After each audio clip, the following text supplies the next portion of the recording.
নমস্কার, সবাইকে স্বাগত আমার channel secrets of cooking with মানিতে। আসুন আজকে আমরা দেখে নিই কিভাবে চম্পারন মিট বানাতে হয়। এখানে আমি মাটন নিয়ে নিয়েছি। মাটনগুলোকে এবারে ম্যারিনেট করব।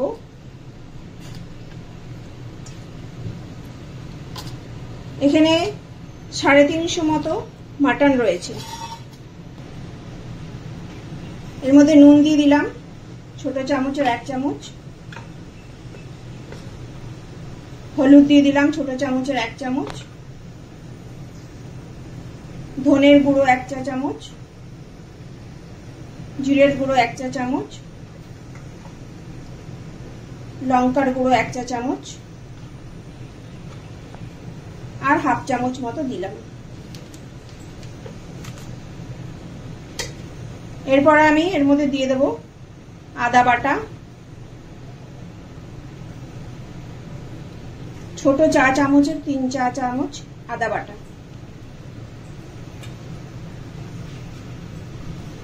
এবার এর মধ্যে সামান্য সরষের তেল দেব।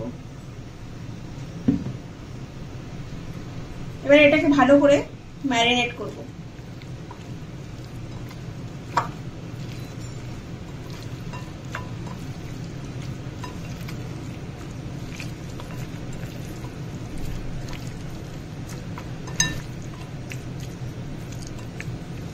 এবার এটাকে কিছুক্ষণ রেখে দেব। এখানে আমি 3টে পেঁয়াজ মাঝারি সাইজের কেটে রেখেছি, আর এখানে নিয়ে নিয়েছি কিছু রসুন, একটা টমেটো 4 টুকরো করে কেটেছি, 8-10টা কাঁচা লঙ্কা, আর এখানে 3টে আলুকে হাফ করে রেখেছি, আর এখানে কিছু গরম মশলা নিয়েছি।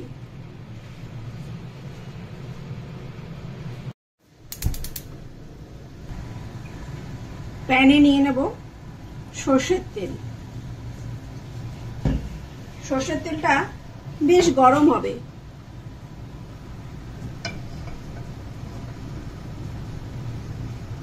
বেশ গরম হয়ে গেছে সরষের তেলটা। এর মধ্যে আমি দিয়ে দেব কাঁচা লঙ্কা, দিয়ে দেব রসুন, দিয়ে দেব পেঁয়াজ।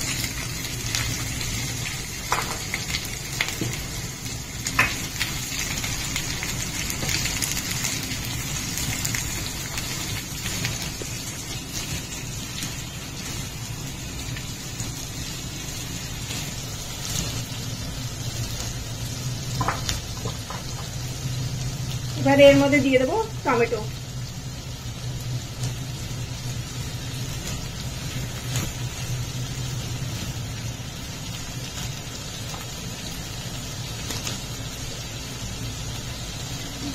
এটা ভাজবো যতক্ষণ না ভালো করে পেঁয়াজগুলো ভাজা হয়ে যাচ্ছে।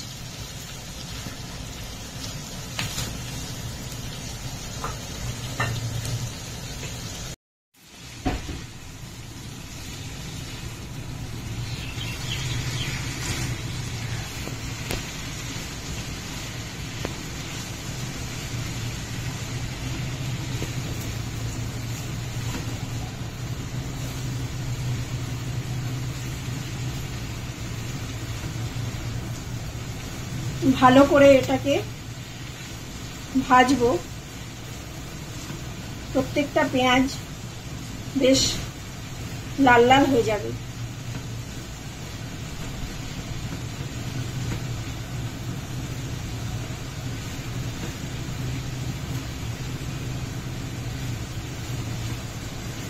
সমানে নাড়তে হবে, তার কারণ একদিকটা যদি পুড়ে যায় সেটা লক্ষ্য রাখতে হবে যেন পেঁয়াজটা না পড়ে।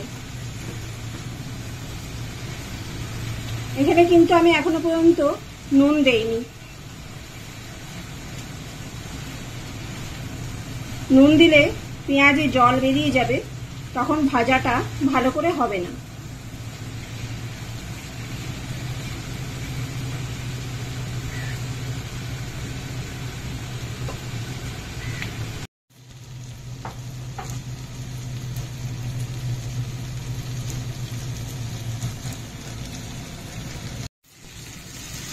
পেঁয়াজগুলো খুব ভালো করে ভাজা হয়ে গেছে।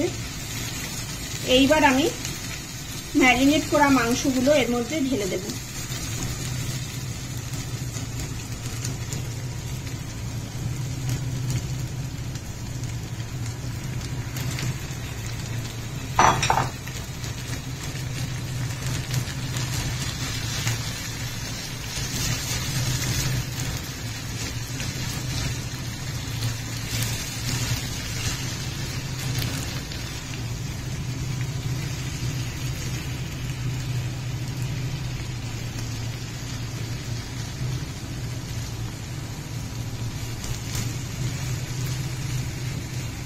ভালো করে মিশিয়ে অল্প একটু মাংসটা ভাজা ভাজা হবে। এবার এটাকে আমি ঢেকে রেখে দেব।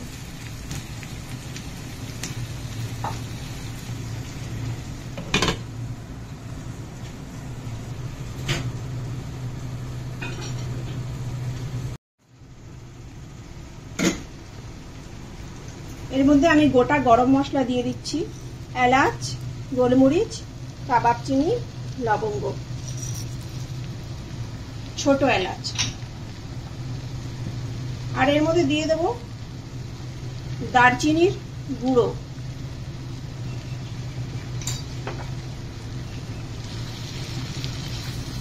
ভালো করে নাড়তে হবে, একদম ভাজা করতে হবে মশলাগুলো।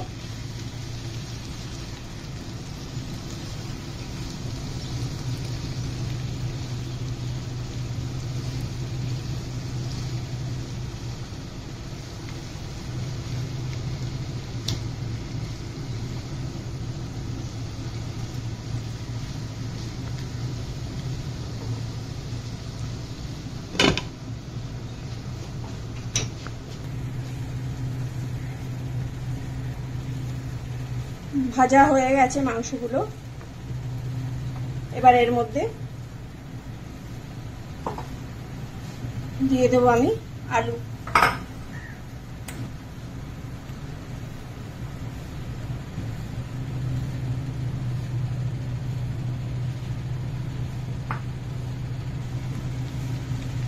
এরপরে দিয়ে দেব জল।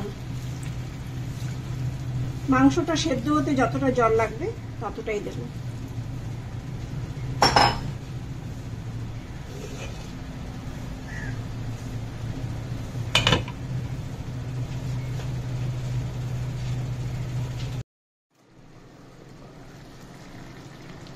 মাংসটা আমি আধ ঘন্টা মতো ঢাকা দিয়ে লো আঁচে বসিয়ে রেখেছিলাম।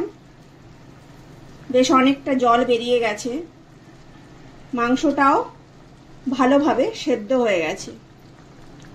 দেখুন আলুগুলো সেদ্ধ হয়ে গেছে। দেখুন মাংসগুলো সেদ্ধ হয়ে গেছে, মাংসগুলো ছেড়ে এসছে, এই যে ছেড়ে গেছে। এবার আমি এটাকে নামিয়ে রাখবো। চাইলে এটা আপনারা আরেকটু শুকিয়ে নিতে পারেন, গ্রেভিটা আরেকটু ঘন করতে পারেন। আমি এরকমই রাখবো।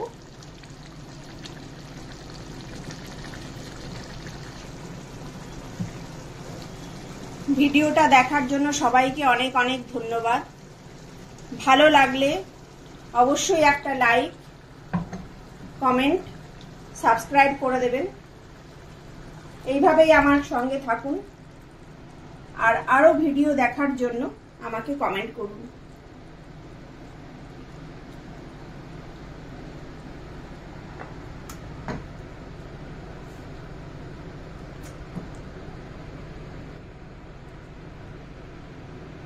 ভিডিওটা ভালো লাগলে একটা সাবস্ক্রাইব করে দেবেন আর পারলে একটা শেয়ার করে দেবেন। সবাইকে অনেক অনেক ধন্যবাদ পুরো ভিডিওটা দেখার জন্য।